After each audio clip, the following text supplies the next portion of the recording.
Hi there, and welcome to Needed Conversations with Ryan and Victoria Cole. So glad you've joined us because today we have a very special guest that we're going to be bringing on who has a lot of expertise in the area of finances. So you're not going to want to miss this interview. It's actually with Dr. Cindy Trimm, who's been in my life for 17 years, Victoria's life for almost 12 now, I would say, and has been an incredible influence, especially as it relates to having a prosperity mindset, which is what we've been talking about in this series called The Prosperous Marriage. But before we do, we want to give you some reminders. Before we jump into this incredible conversation with Dr. Trimm, we wanted to remind you that this is a ministry called Empowered Culture Ministries, and we need your support. We need your partnership. And you can do that by going to moremostforever.com and becoming a monthly partner, or you can also give us a one-time donation. We have a big vision that includes having a retreat center locally here and helping our local community by offering coaching sessions with so many couples that we are already doing. We're also producing a lot of content such as our podcast, our books, our workshops, as well as the conferences that we're having and many, many more things that are coming your way, including our intentional marriage group that is starting at the end of this month. So would you partner with us by going to moremostforever.com and help us to make this vision come to fruition? That's right. And also, we want to invite you to be a part of a special online event coming up in a couple of weeks. It's called the Intentional Marriage. And so that is a one-night event. It's a Monday night at 8:30. Go to moremostforever.com, click that banner, and sign up for this free night of empowerment to begin building an intentional marriage with you and your spouse. Well, I'm so excited about this conversation that we're going to have today with Dr. Cindy Trimm. She has been in our lives, like we said, for so many years and has made a profound impact. At one time, I was the executive director over her ministry, and we lived in Atlanta and spent so much time around her.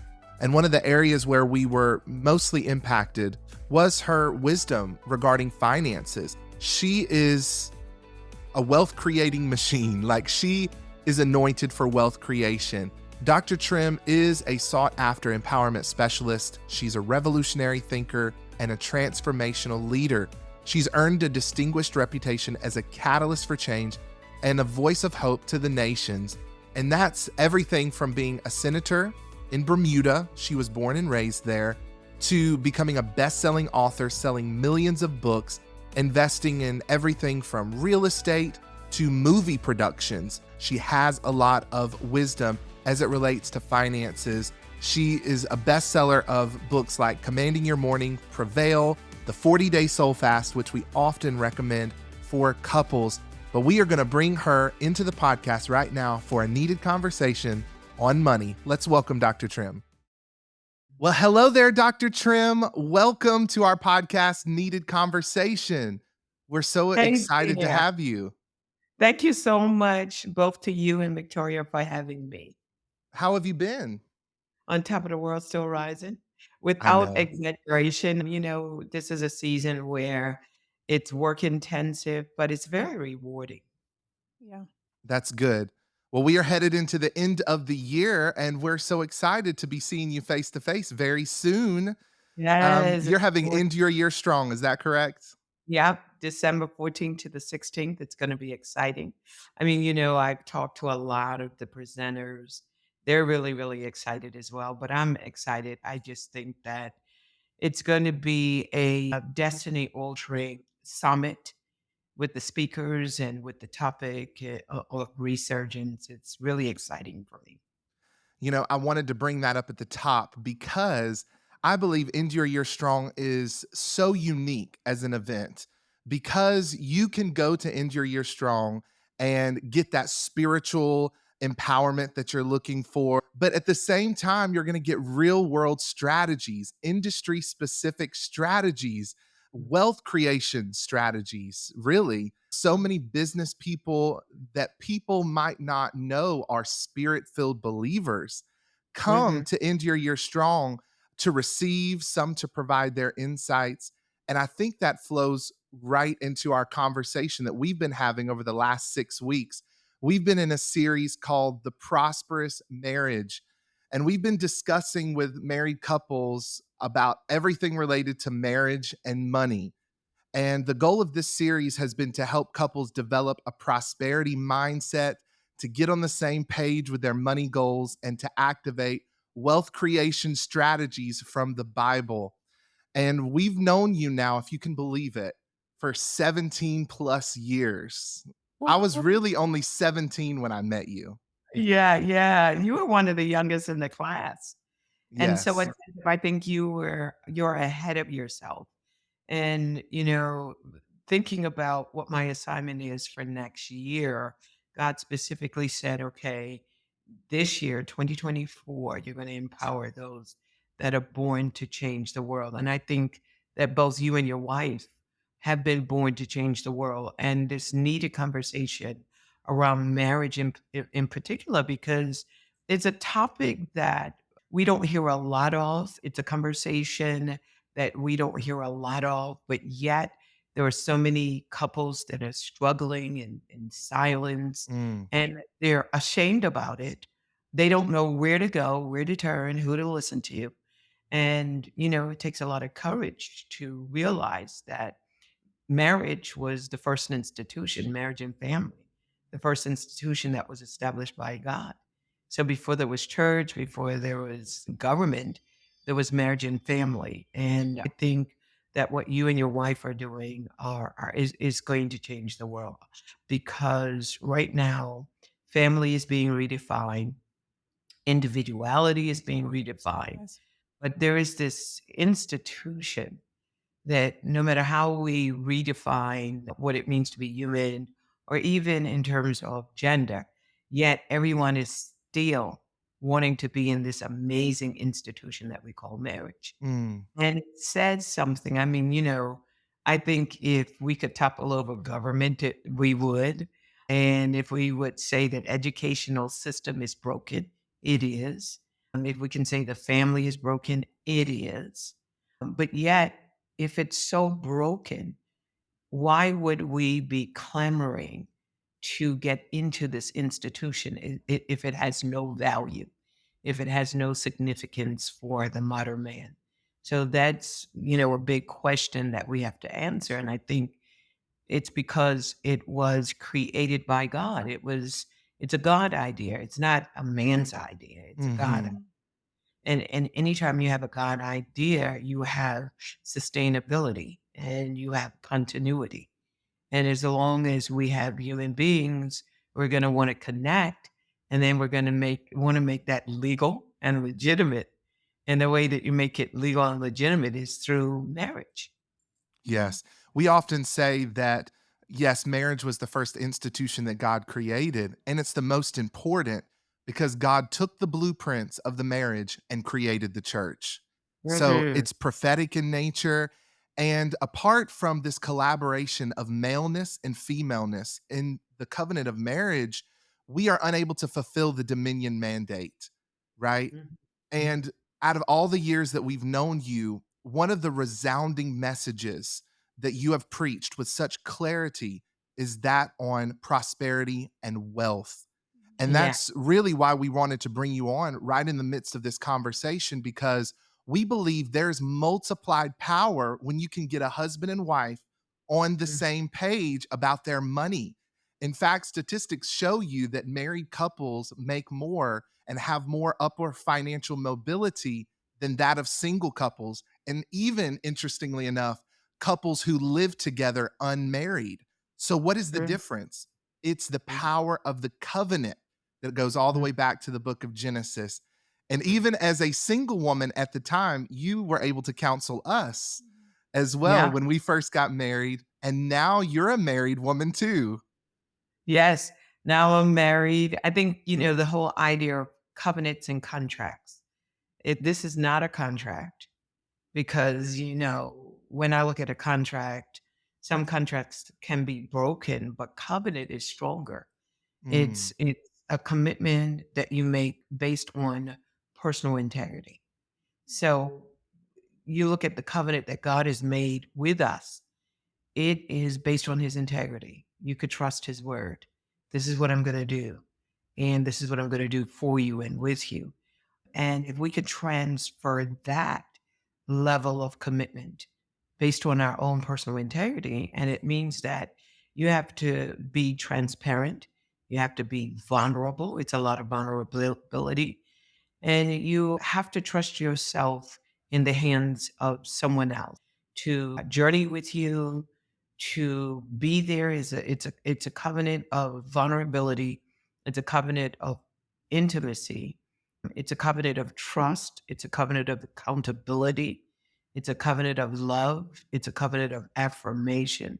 It's a covenant of challenge where you see into a person and they really have to be vulnerable enough to show you who they really are and to share with you their dreams and their visions. And you show mutual support, mutual respect, mutual honor, and the whole submission concept.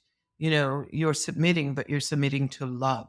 You Yes. know, husbands, love your wife as Christ loved the church. Would he bleed for you? Would he feed you? Would he Mm, lead you? That's the kind of covenant you're looking for. And then wives, honor your husbands, and husbands, love your wives. Those are two different commands that are given. One, love is from the heart. So husbands, use your heart in dealing with your wife, and wife or wifey, use your head. To honor is a rational thing. It's a level of intellect that you engage to honor a person. It's not emotional. It's not a touchy feely thing.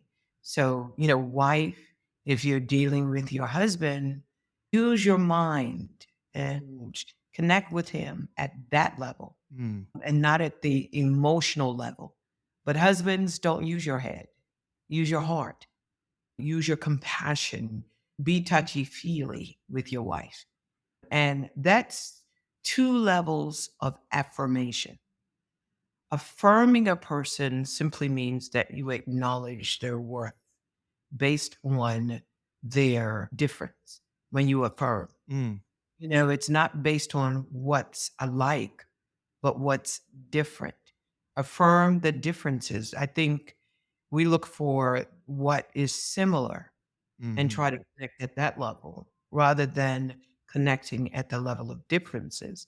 And that brings a level of affirmation and a deeper level of intimacy. That's a deeper level of love. Well, part of the challenge of marriage is that you are bringing in your history and the way you were raised, and you have to Mhm. find a way to create a new culture between the two of you in that mutual agreement. So Yeah. let's peel back the layers. Victoria, you go ahead. Yeah. We just wanted to let our viewers or our listeners to kind of get to know you a little bit. I mean, we know you, but just a little bit about your background, that you were raised or born in Bermuda. You're one of eight, which I can relate to because I'm one of 12. So big family, lots of things going on at all times. But we just wanted you to kind of tell people about your backstory, about how you grew up, the struggles that you've encountered, and maybe how that affected your outlook on money as an adult. Mhm. Yeah. My grandparents were multimillionaires, and that was a big accomplishment back in the day. So they were business owners. So they owned import, export, construction companies. They owned grocery stores, real estate. They were big in investing in real estate. And both passed and left my mother an orphan at 9. So she raised her little brother and two little brothers. And at 15, which wasn't early back in those days, she meets my father, and we're the result. 7 children later, my father decides, I don't want this family anymore because he was having an affair with Mm. someone else. And so he left us, dumped us, abandoned us, and created a new family unit. And so my extended family, there is a boy child that's my sister, just above my age, her age, and then there's one my age. So you can see right about the time that I was born, there was this disconnect. And so there was abandonment, So there's abandonment issues that are there. And then there's also the level of deception that my mother had to go through. So you see this theme of pain and abandonment through death and then through divorce. So you see this going on. Mm, So I'm just a little child. My sister hadn't been born. I was 2 years old. And that's when the abandonment happened. My baby sister came along after that because I think they were still together somewhat. And with that comes my mother's own kind of pain mm, that she had to deal with. And then abandoned again with 7 children. Abandonment is abandonment. Doesn't matter whether it's divorce, it doesn't matter what abandonment looks like. And then there's the layer of rejection that you had to deal with. My father rejecting my mother as well as rejecting his children. So those are forces that threw my mother into abject poverty. mm, And having to deal with 7 children, raising 7 children on our own. My mother wasn't a beggar, and from her heritage, we have a rich heritage of business people, business. All of my siblings have had their own businesses. So what was carried down genetically was the whole idea of entrepreneurial endeavors. So my mother in abject poverty was never a beggar and started her own little businesses. So she was a serial entrepreneur. And I think that shaped how I showed mm, up in the world, a single parent. And my mother being the alpha woman that she was, shaped my mindset as an alpha woman. If you met my mother, she's quiet, she's reserved. And here, with that type of personality, you have this alpha woman emerging. So when I talk of women, it's not based on personality, it's not based on how they show up in the world and their temperament. It's based on what they're able to create with mm, what they have. They use their hands, they use their mind, they use everything as a resource to make things happen, make stuff happen. Like I consider you, Victoria, an alpha woman. You make stuff happen, different personality from your husband, but you make stuff happen. So when you have alpha women, they have the tendency to influence more than just verbally teach. They influence the next generation of women. I was the next generation. My grandmother was an alpha woman with an alpha man. So my grandfather obviously was an alpha male with an alpha woman. So they did everything together, my grandparents. They owned business together. My grandmother even knew construction. She would get out there and build houses along with my grandfather. So you've got that kind of heritage that's sent down. And so growing up in the middle of abject poverty, what I had was a role model. And she never said, Cindy, do this, do that, do the other. It was caught. So that shaped me. That shaped my paradigm of prosperity. It mm, shaped paradigm of wealth and wealth creation. And I ended up with a mantra that it doesn't matter how you start, it matters how you end. And you cannot go back to your past to have a new beginning, but you could start now to have a new ending. And this means that you have to be resourceful. And a lot of the resources that you have as a couple or as an individual has little to do with money and more to do with prosperity.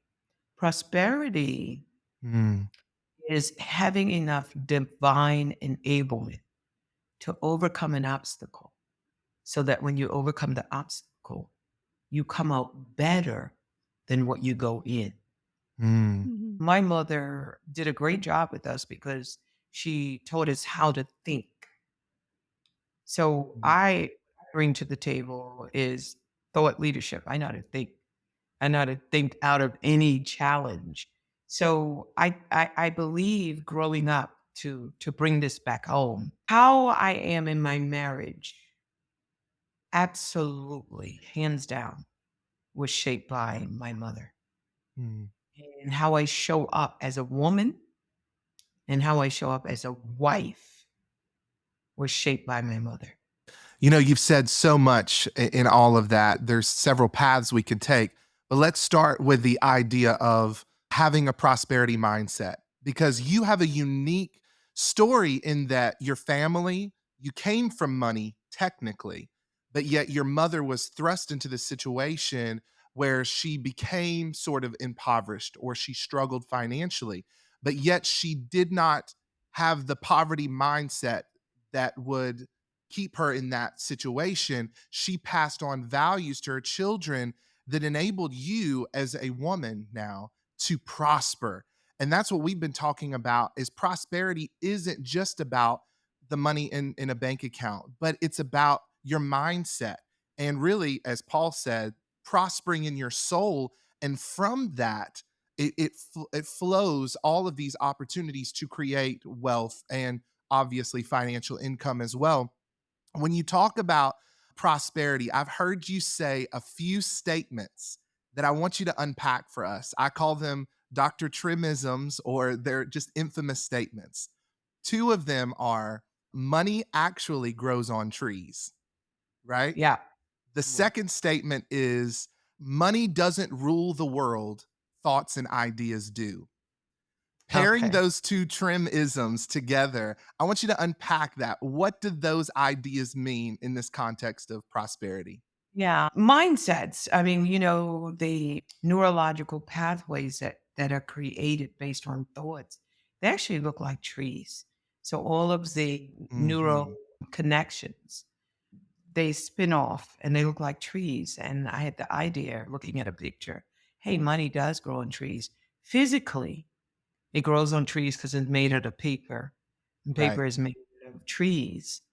But taking it a step further, the paradigms that we have. And there's a wealth paradigm and it's a poverty paradigm. And I live with both. Poverty simply says that there's limited resources. And those that have the rich get richer and the poor get poorer, which is true.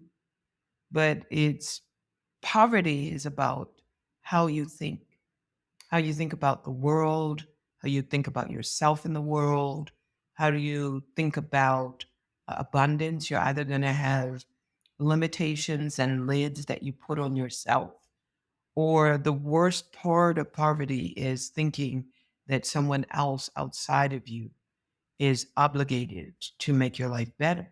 Mm. Either way, you're going to end up in poverty. The hardest thing for me was to break the poverty mindset because I grew up in the midst of lack. And I discovered that I have abundance all around me. Abundance of thoughts. You don't need education to think. As a man thinketh in his heart, so is he. And your mind is a wealth creating, destiny altering, Mm. thought producing machine. It's a machine. It works 24/7 while you're sleeping, while you're awake. And I think my first understanding of how to break the spirit of lack was when I moved to United States of America. I had a Mm. hard reset. I didn't have a book, didn't have a ministry, was a no name, didn't have a job, had to start all over, had to pay rent. The rent money came to an end, and I had no money, and a bill came. And the Holy Spirit said, Cindy, your back is up against the wall. But it can go further back than that. Mm. You can, you can go ahead just through thinking your way out of this. You could think your way out of anything. And that was my first understanding. Hold on 1 minute. I'm putting lids on what I can do because I'm waiting for someone to give me money from a job when I Mm. can create that myself. If I could find something that is needed, if I could solve a problem, if I can clarify the psychology of wealth, then money will never be a problem for me ever again in my life. And Mhm. that was the last day I prayed about money. Would you say that was your defining moment of when you overcame that poverty mindset, Yeah. or that was kind of the beginning of it, or how did you It overcame was that poverty mindset? it was the beginning of the end. It was the beginning of the end, and everything is a process. I think, one of the quotes that Viktor Frankl says, he's my favorite author of all time, Man's Search for Meaning. And he survived Auschwitz, the concentration camp for the Jews. He said that adversity introduces a man to himself. Mm, So, that was a financial adversity that introduced me to the wealth creating individual.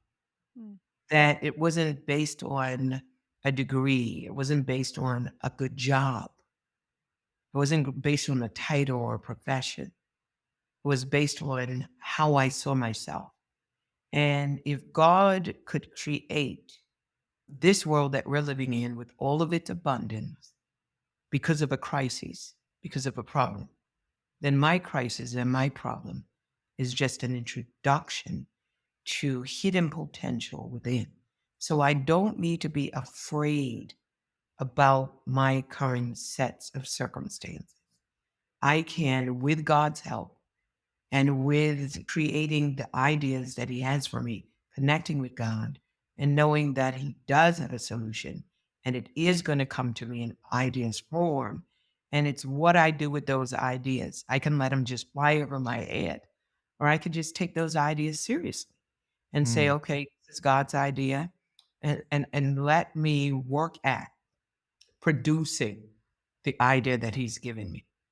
So, prosperity in marriage simply means that, you bring hearts together, but you bring minds together, and that you respect perspectives, because I'm sure Victoria's perspective is different from yours. My perspective, it is different from my husband, but it's like turning a diamond that has many facets. And if I honor the fact that, okay, he sees one facet and I see another facet, if we bring that together, oh, yes. that's where all the sparkle happens. Absolutely. You talked about fear, because that is to me one of the biggest strongholds to overcome this poverty mindset. You addressed, I think, the fear of lack or the scarcity mentality, but I want to flip the coin and let's talk about, I would say, this epidemic among Christians that have a fear of too much, let's say, right? Because there has been this whole anti prosperity gospel movement, right? Because I think that there were some misinterpretations about what was being presented in the 90s and early 2000s. And now Christians have a lot of misunderstanding as it relates to prosperity. But the fact of the matter is, God wants you to be wealthy. God, God not only is okay with you having money, He wants to put money in your hands for the sake of the expansion of His kingdom. Yeah. I want you to speak to that just a little bit. And maybe what did we get wrong during that era of the prosperity gospel movement? And what have Christians misunderstood about it all? Yeah. Well, I think a definition of prosperity is important. Prosperity, again, is having enough divine provision for you to fulfill your purpose. Hmm. So if you have a person who is going to change the world, they need to be prosperous and they need to have wealth.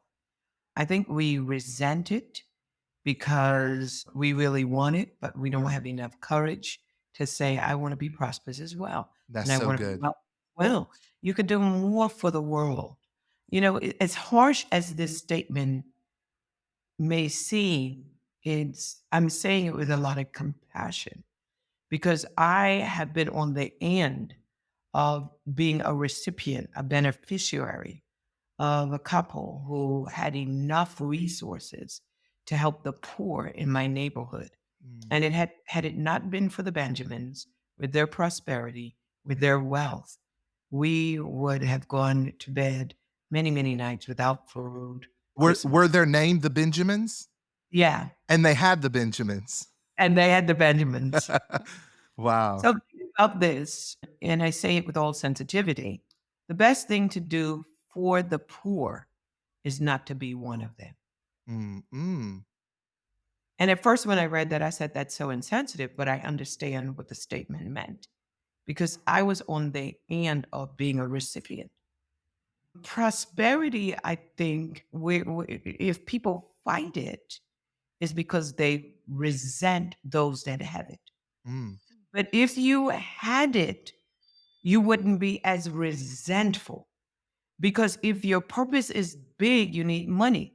So you take someone like a Mother Teresa, who God gave her the assignment, the purpose to help the poor, the indigent, those that didn't have the wherewithal to help themselves. They didn't have the money, the finances. Imagine if Mother Teresa didn't have money and finances. It's like the blind leading the blind. But God shone a light on her, not just because she was a missionary in India, but because she was doing something with the money. She was building clinics. So she wasn't just preaching the gospel, she mhm. was solving problems. And they had health disparities. So, how could she build clinics around the world? This is not just in India if she didn't have the money. So, when you read about her life, all she needed was a bicycle, two dresses, a pair of sandals. That's what she used on herself. But she spent her life with the indigent, and it caught the attention of the Nobel Peace Prize givers, caught their attention. She got millions and millions of dollars, Mm, and she was able to expand the gospel, fulfill her purpose as a result of prosperity and money. Money is a means of exchange. There's nothing evil with money. People do evil things to get it. They yes. shoot for it, they steal for it. So money is important. And for a believer, the more you have, the greater opportunities we have to be used by God to solve problems in the world, to push humanity forward, and to help others gain a quality of life that they would not have had it not been for a benefactor. Mm, Those of us that are called to do the greater work. And I have no problem standing and asking people to give to the ministry because I know what I'm doing as an individual. We are adopting cities. We're out there. We take medical missions, education. Education is huge. And I need more. And mhm. I'm not embarrassed to stand to say that I believe in the prosperity message. I do. And number one, because it is a biblical principle. I wish above all things that thou mayest prosper and be in good health, even as your soul prospers. God said, I'm going to prosper the works of your hands. And imagine if we can expand the kingdom. I was hungry and you fed me. I was naked, you clothed me. I was in prison, you visited me. I was thirsty and you gave me to drink. If you have no drink, if you have no surplus, where you're just stretching a dollar to meet your own needs, how can you fulfill the Great Commission? Mm, There is no Bible that can be printed without money, that's right. no church that can be built without money. And I think the enemy fights us, Pastor Ryan and Victoria. The enemy fights us right there at the resource that we need. We need more money in the church. People are always asking, well, what is the church doing? The church is doing a lot. That's The right. church gives people an opportunity to be delivered, to be healed from drugs, from alcohol. Right now, people are suffering from a pandemic of loneliness. The church is a community of believers that helps people to find a community, a loving community, enriching environment so that they can be healed of things like loneliness. The church has pantries. You hire Christians, so that means you're hiring individuals within the workforce that are moral and ethical. The church is doing a lot. And I personally believe in the prosperity message. Number one, because it was a Christian that helped my family to prosper. When we didn't have the means, it was a Christian that did that. I believe in the prosperity message. It Yes. was church that offered programs for youth, for struggling parents and mothers. that included mine. It was the church that kept us off the street with Hmm. their programs. Had they not had the money, had they not had beneficiaries that were giving in offerings and tithes. And a lot of people say, well, what is the church doing with the money? I am a testimony of what the church is doing.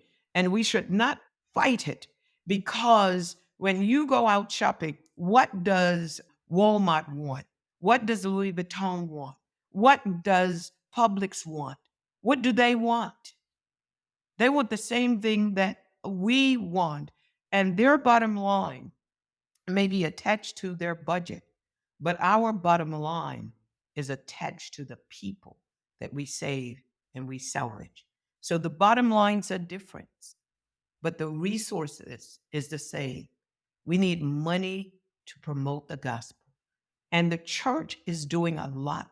And I'm one that will not fight the church. Why? Because I'm a part of it, number one. And then number two, I've been the beneficiary of it. Mm, that is so powerful. So let's get practical with it. We want people, we want believers to have money for all of those reasons which you laid out. So talk to us about your history. If you were to start over today with $0, what would be the top three things that you would start? What would you do? Those top three The three things. things. Number one, create something that I can legitimately sell in the marketplace. So whether that is buying chewing gum, I'll start a chewing gum business, low hanging fruit. I chew one for myself and I'll sell nine. So I would find low hanging fruit and I would invest my money in that. And then I would build for the next. The next would have to be real estate because it holds value. Mm, And so I'll build enough to get real estate. And I would keep buying bigger and bigger homes or bigger and bigger property, or I would take the property, sweat the equity in property to buy more. And then the third thing, definitely, I would invest in technology or cryptocurrency. mm, that's good. So looking back, what is one financial investment or decision that you would want to go back and redo?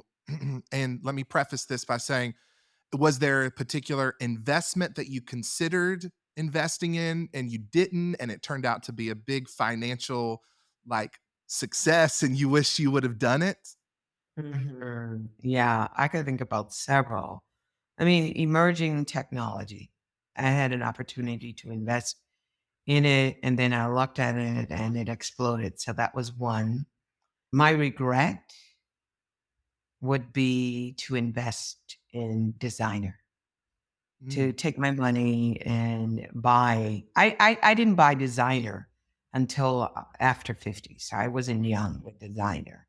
But if there's one thing I would change, I would not invest in any designer bags and designer clothing and designer shoes. you would I would not. no, I wouldn't. Okay. I would not Interesting. do that. I would not do that. It's nice when people could admire you and treat you a certain way, Mhm. but at the end of the day, it's depreciating collateral. I would always invest in something that would appreciate. I'll invest in myself as a lifelong learner. So I don't regret that. That's one investment I don't regret. That's Mm. investing in seminars, investing in books, investing in anything that can enhance me or help me to grow. So that's something that I don't regret, and I'll do it. There's no amount of money that I wouldn't spend in investing in becoming a better human being or better at what I'm called to do. Mm. So that's it. That's what I would invest in, and those are my investment regrets. I think before COVID, everybody wished that they would have had a stake in Zoom because, foreseeing what it would have become, and especially with education.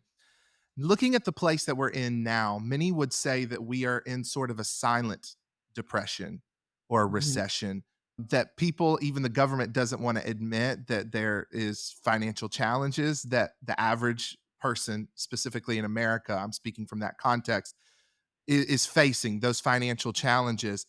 Speak to believers. Where should they be putting their money in the times that we're living in? Where should they be investing, or what industries should they be getting skills in for career advancement?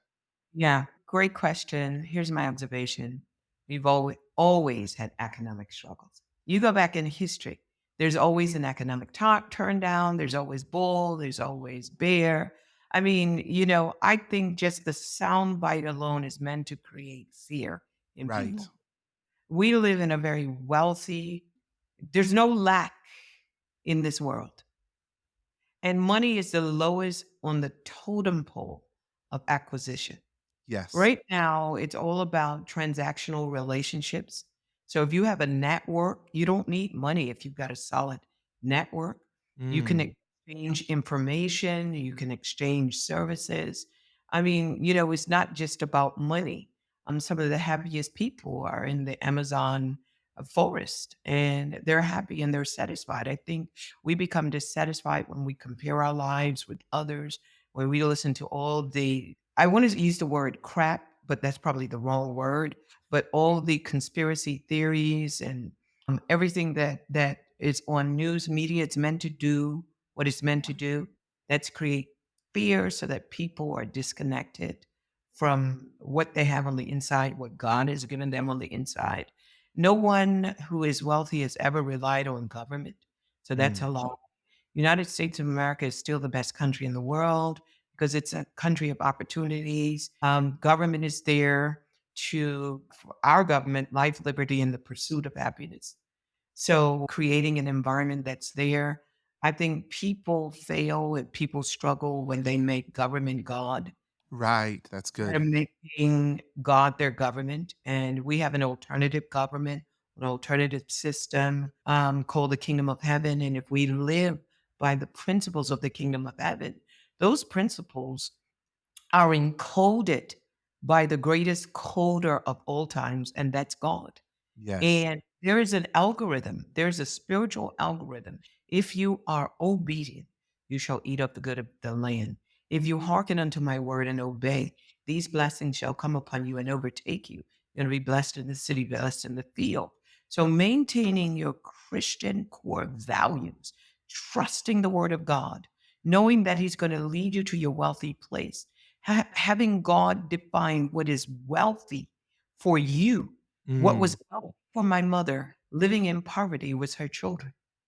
Mm. So we were the wealth that God gave my mother, and she poured into that and she multiplied it.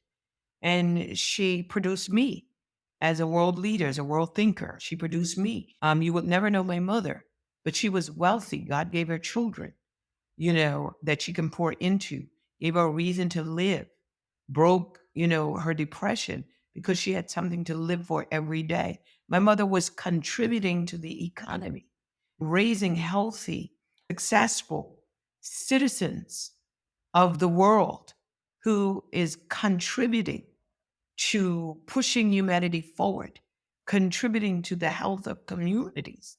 That was wealthy. 7 children were wealthy to my mother. Yes. And we have to redefine. She didn't have shoes, she didn't have clothes, but she gave us clothes, gave us shoes. She couldn't eat a part of the time, but she gave that. That's wealth.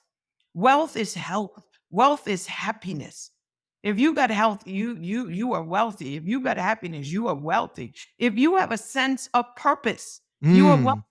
Most people don't know why they're here, but if you know your why, you are wealthy. You are Yes. wealthy, even if you don't have education, but you've got learning capabilities and capacity that life becomes your university, and you graduate from the school of hard knocks and you're able to turn back to another generation and give them wisdom extrapolated from your life experience. You are wealthy. And so redefining what wealth is, not being afraid of prosperity, and God knows you should not be afraid of money. You are not a slave to it. It is a slave to you. And when you stop comparing your life with everybody else, stop, just stop it. Someone will always have a bigger home. Someone would always have a better car or even have a car. But if you got two legs, that's a Chevrolet. Shove one leg in Yeah. up. If you have two legs, if you have, lungs that are breathing, eyes that see, ears that hear, I learned one thing that although I never grew up with my father, or though my father abandoned me, he gave me everything I needed at conception. Mm, Wow. That was all I needed. That's why I don't cry. This is my life. It's what you make it. And I'm not responsible for carrying the burden of my father or my mother. I'm mhm. responsible for carrying the burden of my assignment and my purpose. And so I hope I answered the question. Yes, Yeah, you you did. did, because you're talking Well, about not feeding into the narrative that is being projected yes, in the world through media, but writing your own story yeah. and really taking on that prosperity mentality. So we could sit and say, invest in AI or invest in some of these, but I like what you're saying because it's invest in yourself and find out what treasures are hidden inside of you that you can offer the world and stop undervaluing yourself. What Mhm. little do you have that could be a contribution to the world? Like you said with your mother, that is so powerful. She may not have made millions, and I'm not sure what her history is, but she certainly did in the investment of those seven children. And you Billions, think about probably. it's not about how much you give or how much you have. That is never the conversation. And I tell this story about this little girl, and she was poor, and she went to the Sunday school, and all the other little kids were dressed really nice, and they made her feel as if Sunday school is not for the poor. And she went home and she cried. And she went back, and the pastor, got to meet her and said, "Yes, we want you here." She's a little girl, but she got sick and she died. And at that particular time, the church wanted to expand, build an educational facility. And they found a little purse. It had 32 cents in it and a little note that she wanted to give to the building fund Mm, so that they can expand the Sunday school for poor children like her. mm, And today we have Temple University, Wow. 32 cents. mm. That's so So it's not powerful. about the dollars. It's not about money that we're looking at. Someone's once asked, "How much money do you make?" I make a difference. Oh, I love that. That's good. So if we're making a difference, if teachers are making a difference, if pastors are making a difference, and one of the things that I do every day, I do something kind for someone every single day of my life. Every single day, I do a kind act. And sometimes it may be a smile, it may be a compliment. Most times, it's paying for someone's meal. Most times, it's paying for someone's groceries. Most times, it's a kind act that I do. It's something that I practice. And all of us, we may not be making the amount of money that we want, but we can make a difference. We can make a difference in our family. We can make a difference as a husband and wife. We can make a difference. And if all of us see ourselves as a difference maker, we become a history maker Mm, because inevitably we will influence others to do the same. And all I say when they say thank you and cry, I say pay it forward. Yeah. yes. You know, So best good. movie, one of my greatest movies is Pay It Forward. I love And that one too. that's what I believe. So prosperity in marriage, I think it's a needed conversation because it goes beyond just money. It's prospering as a couple. And if you have the honor to have children, it's prospering your family. It's pouring into them. My mother made sure we went to Sunday school. Even if you're not a Christian, even if you're not a member of church, I tell every parent, send your children to Sunday school because that's where they're going to get their moral and ethical education. Send them there. And then, make up in your mind that If there's a need in your community, prosper your community. You can go out, you can volunteer, Boys and Girls Club, Sunday school teacher.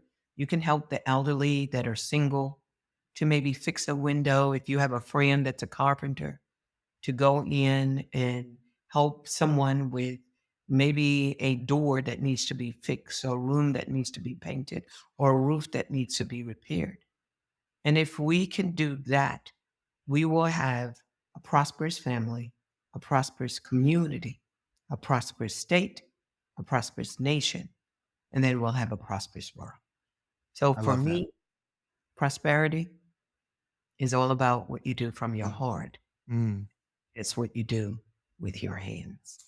It's so powerful. We've been teaching of these past few episodes about, it's really about your posture and how you see success and how God wants you to prosper, but he wants it to be connected to your purpose. So what were some of the books maybe that you read, or maybe some of the books that you would recommend couples or individuals would read to help them understand more about finances? Maybe something that was helpful for you. Maybe some of your own books. Okay, two things. All right. I have a book called The Prosperous Soul. It's a part of the Soul series. So you have that 40 Those are days amazing. Yeah. and then the Prosperous Soul. So that's one, because you have to figure out what is your paradigm towards money. What is your relationship with money? Is it a means of exchange, or is it something that you save, save, save, save, save? So your relationship with that. But I love Kiyosaki's book, Rich Dad, Poor Dad, recommended for anyone. And then the Bible. So how I read the Bible, I read it based on context. So if I want to know about boldness, I would sit and for weeks just study the Bible from that context. If I want to know about fasting, that's the context I'm looking at. If I want to know about prayer, Genesis to Revelation, that's the context. But very few people take the context of money, wealth creation, and prosperity and read the Bible from Genesis to Revelation. I think the number one book of all time, this is my life book, is the Bible. And it's Mm. all reading it from the proper context. That's amazing. Wow, so good. Well, thank you so much, Dr. Trimm, for spending this time with us. This has certainly been a needed conversation. And before you go, I want to give a plug again for End Your Year Strong. It's an event, it's happening December, tell me again. 14 to the 16th, December That's 14th. That's right. And you got to come. It's in Atlanta, Georgia, where you can get a spiritual encounter, a spiritual awakening, but also get some practical strategies for your new year. You can jump into the new year ahead of the curve. Go to endyouryearstrong.com. You're probably going to see our faces around there somewhere at End Your Year Strong, and so many other fabulous speakers. But Dr. Trimm, any final words you want to say to our audience before we sign off? Firstly, how honored I am to be here to talk about marriage and needed conversation. I just honor the two of you. I feel like it's a privilege. Like I said, I spent most of my life as a single. I'm learning how to be a wife. So I love the fact that you're talking about this. And for anyone that wants to know more about marriage, make sure that you follow the Coles, and make sure also anything that they have, anything that they host. I can promise you, you will walk away empowered, better, especially in the area of marriage. They have another marriage retreat that's coming up in another couple of months. I want to give a plug on that, and just continue to follow them. They're good people, they're real people, they're authentic, they're transparent.